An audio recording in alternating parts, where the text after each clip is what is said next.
গত দুদিন আগে ঢাকা থেকে ঝালকাঠিগামী অভিযান 10 নামে একটি লঞ্চ যাবার পথে ঘটনাক্রমে আগুন লেগে গিয়েছিল। সেখানের মধ্যে অনেক মানুষ হতাহত হয়েছে এবং অনেক মানুষ আহত হয়েছে। যারা হতাহত হয়েছে তাদের ব্যাপারে অনেকেই আমাদের কাছে জানতে চেয়েছেন, তারা কি প্রকৃতপক্ষে ইসলামে স্বাভাবিক মৃত্যু হিসাবে গণ্য হবে নাকি শহীদ হিসাবে গণ্য হবে। আজকে আমরা সেই ব্যাপারেই আলোচনা করব। হযরত রাসূল আকরাম সাল্লাল্লাহু আলাইহি ওয়াসাল্লাম থেকে হযরত জাবির রাদিয়াল্লাহু তাআলা আনহু একটি হাদিস নকল করেছেন।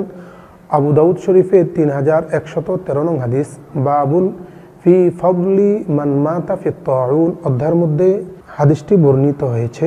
ক্বালা রাসূলুল্লাহ সাল্লাল্লাহু আলাইহি ওয়াসাল্লাম সাহিবুল হারিকি শাহীদুন, অর্থাৎ যে সমস্ত লোকেরা অ্যাক্সিডেন্টে মারা যাবে, বিশেষ করে আগুনের মধ্যে পড়ে মারা যাবে, আল্লাহ রাব্বুল আলামিন তাদেরকে শহীদ হিসাবে গণ্য করে নেন।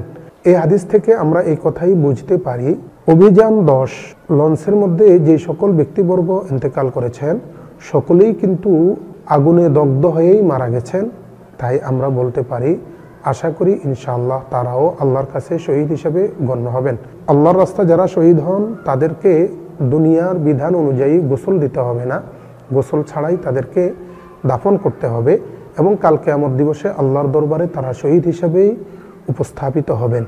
আর দুর্ঘটনায় যারা মৃত্যুবরণ করে শহীদ হবেন, দুনিয়ার বিচারে তাদেরকে গোসল দিতে হবে স্বাভাবিক মৃত্যুবরণকারীদের মতো, কিন্তু কাল কিয়ামত দিবসে আল্লাহ রাব্বুল আলামিন তাদেরকে শহীদের মর্যাদা দান করবেন। আশা করি বিষয়টি আমাদের কাছে স্পষ্ট হয়ে গেছে।